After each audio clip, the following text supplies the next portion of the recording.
G'day, ZiggyD here. In some previous videos, I've covered how to find and farm some fossils and resonators, and in this video, I'm going to give you guys a guide on how to use those fossils and resonators to craft some pretty cool items. If you have not been using fossils to craft this league, you have been sorely missing out. This is, in my opinion, one of the best new crafting additions Path of Exile has had in a long time, and you can craft some very cool gear to use or to sell, and I've made a lot of money doing so this league as well. I'll start off with some beginners-oriented stuff, how to actually use the fossils and some of the different things you can do with them, some of the staged crafting methods you can use, and then I'll go into some more advanced multi-fossil stacking no clauses using Path of Exile database to show you guys some more advanced crafting methods to craft some pretty cool and specific items. I'll put some timestamps and links in the description below for everything that you'll need to know. So to begin with the very basics, we have resonators. You'll find these off in the darkness in chests. They'll spawn in resonator stashes and you'll usually find a few of them at once. There's two different broad categories. You have the alchemical resonators and the chaotic resonators, represented by silver for alchemical and yellow or gold for chaotic. They spawn in 1, 2, 3, and 4 sockets, the 4 socket ones being very rare and valuable, but 1, 2, and 3 being very common and easy to farm. You can get plenty of them in just a couple of minutes of delving. These guys at their base act as an alchemy orb, so making a white item a rare, or a chaotic orb, making a rare item into another rare with different stats. The reason they have sockets is because you can socket the fossils that you'll also find in the delves in the darkness into those sockets. So the one sockets will be able to have one fossil in them and will do what the fossil says. So working similarly to an essence, where you can get some specific modifiers and a bias towards modifiers and a bias away from other certain modifiers, but I'll get into that in a little while. The reason why you have 2, 3, and 4 sockets is that you can indeed stack multiple of these together to craft more specific items. Maybe you want a combination of life and fire damage, for example, so you might use 2 fossils that'll do that. Or maybe you might want to do some more advanced crafting using the no second line aspects of these fossils, which is the advanced portion of this guide. You're mostly going to be using chaotic resonators, and those are the priority in picking those up, because an alchemical resonator requires you to scour an item before you can use another alchemical resonator on the item. It has to be white. So here's the very basic use case. Let's say you're playing a chaos damage build like I am, Toxic Rain, and you want items with chaos damage on them. So you may already know, but the aberrant fossil, for example, gives you more chaos modifiers and then has a second line, no lightning modifiers. For the most basic, simplest version of fossil crafting, we just really care about that first line, with the second line maybe being a bonus potentially. So we want more chaos modifiers, we don't care about lightning modifiers, so it doesn't matter that we won't see any. In fact, that's a good thing. So we want to use aberrant fossils. What about the more chaos modifiers? What does that mean? So firstly, it means you will see more mods that are chaos. So you might see more chaos resistance, you might see some chaos damage on hit, or any other chaos mods that could potentially spawn on that item normally. However, there is a second part to those fossils. Using PoEDB, we can look up the specific fossils, and I'll link in the description below. You can search on this site for each fossil to find out what the specific additional modifiers they can add to each item base are. So for example, you could add Despair on hit onto a weapon, or for example, we could add something like increased chaos damage onto amulets and belts where it doesn't normally spawn. So following this very basic method, we might just say, I would like a chaos damage belt, and I want to spend like a pretty minimum amount to do that. So I'm just going to use a 1-socket resonator, either alchemical or chaotic, whatever you need, put an aberrant fossil in there for that more chaos damage, and then we're just going to right click and use it on there.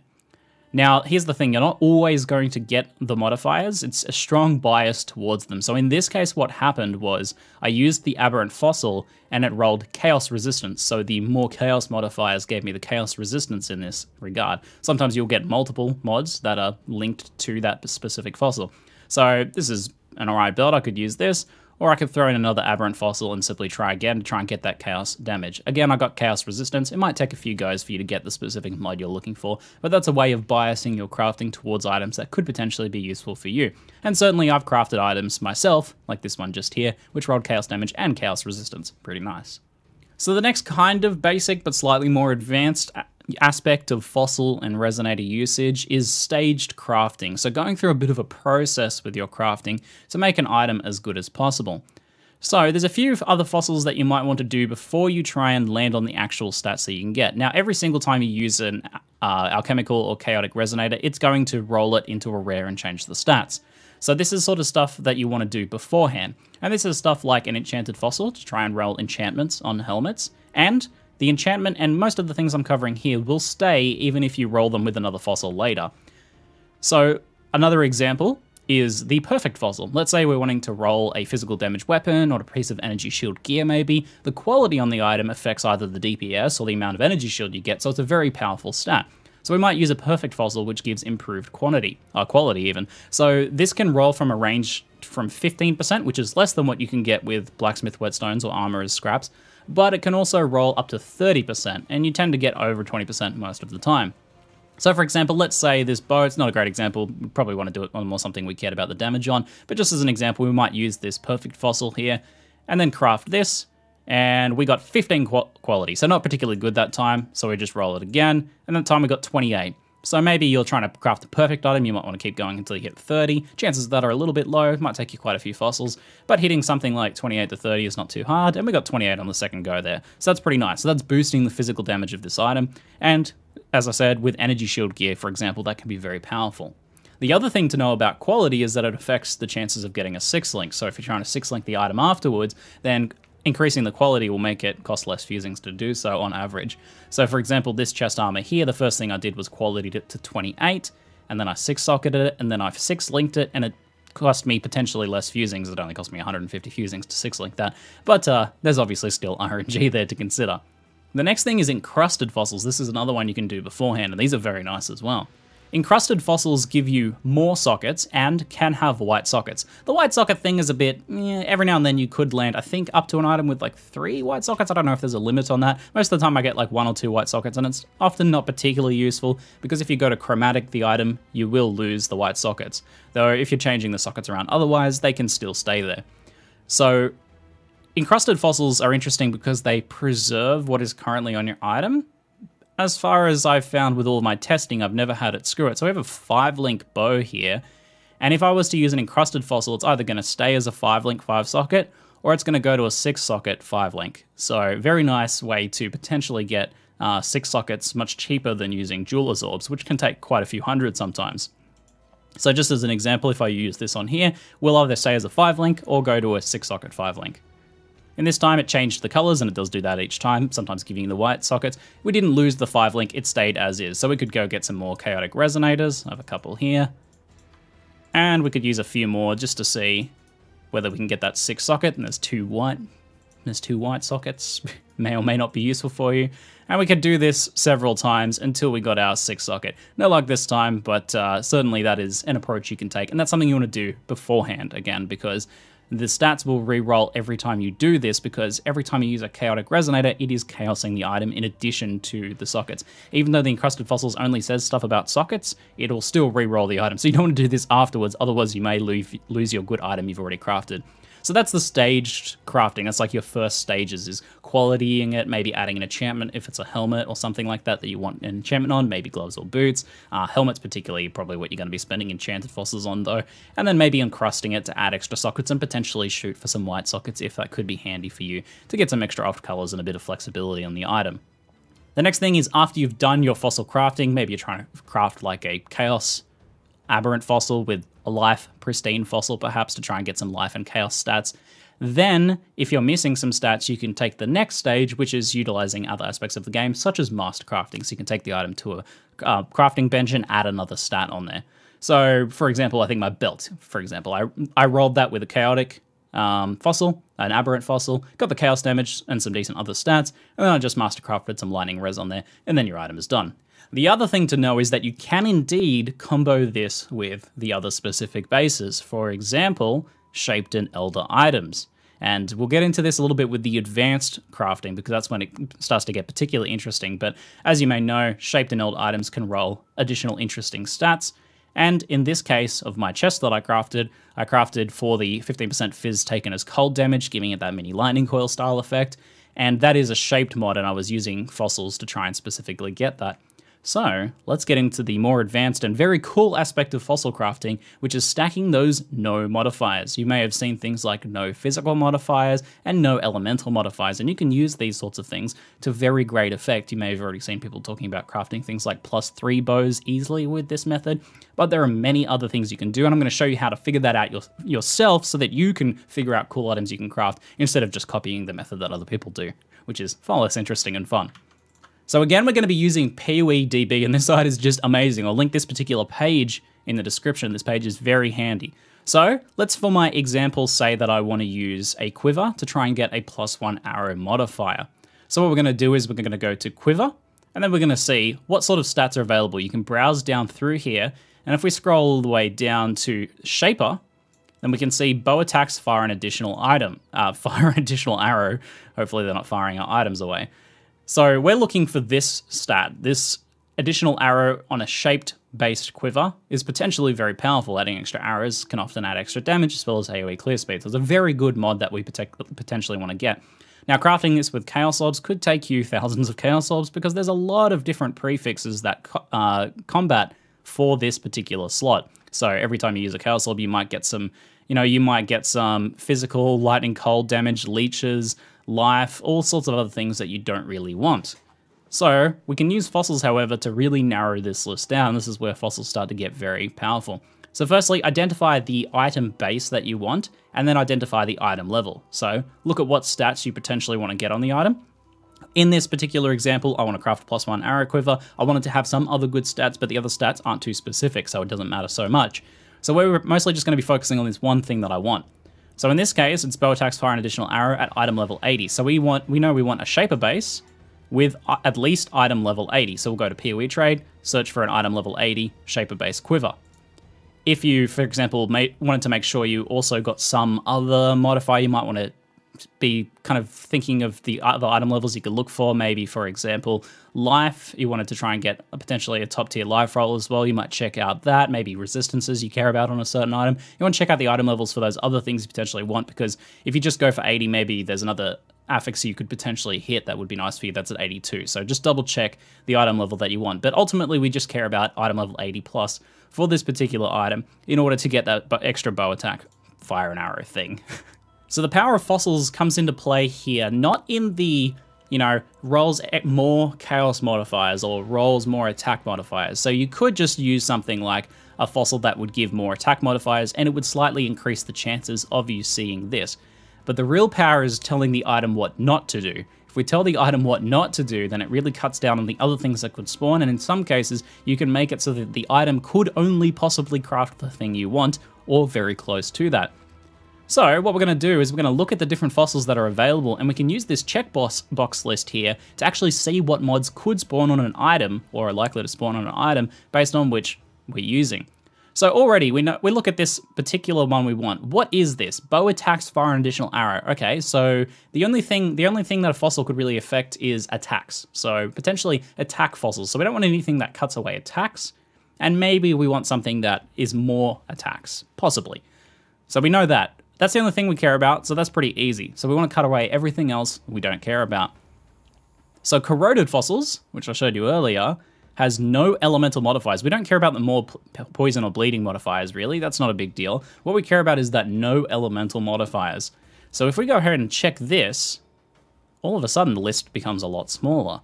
You'll notice it cut away all of these fire, cold, lightning damage to attacks. It'll have an impact on some of the suffixes as well, but we don't really care about any of those suffixes that are being taken away. I don't really need to craft a resistance quiver here, that's no big deal. So we'll lose some resistances, but we're mostly trying to narrow down this prefix list as much as possible.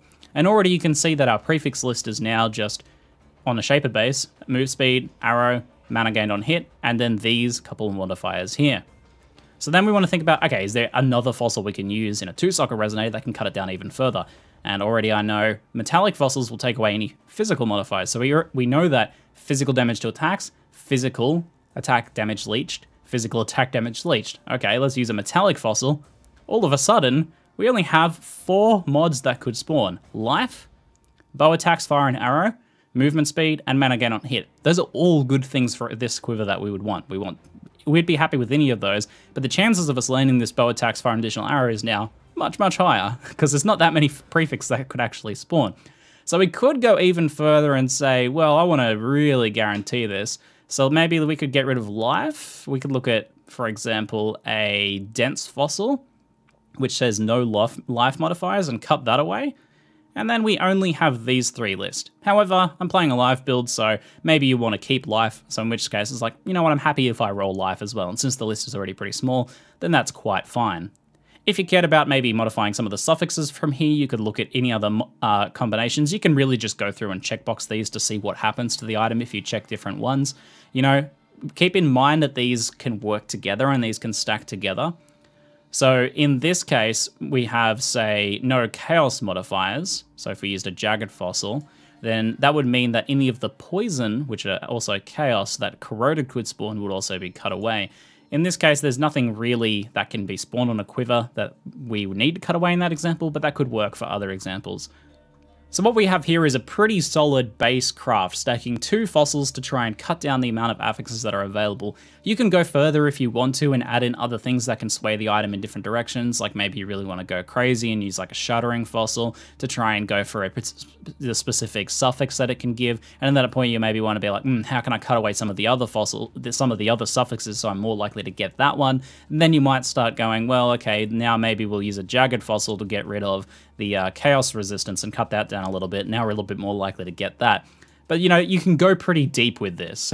But hopefully what I've shown you here, however, is in just how to go about this process of figuring out an item you want to craft. And I've done this for tons of different types of items. For example, trying to craft like trapper gloves or caster gloves, cutting away all of the other modifiers so that every single roll that I did was crafting some combination of those mods that I actually wanted. And I've crafted some pretty cool items as a result of that. Indeed, for example, my chest armor that I've crafted, my quiver that I'm using here, some interesting gloves like these ones here with a lot of caster modifiers on them. Very cool stuff. So you can craft some really cool items with that. And hopefully this has shown you the actual process. And maybe just for a fun little bonus at the end of the video, let's try and roll a quiver. So we know we want just, as a very baseline, corroded and metallic. There is something else you can add on though. You can always add on sanctified fossils. Sanctified fossils are the final kind of like step if you really want to go for the big boy crafts and really kind of maximize the potential of your item being particularly good.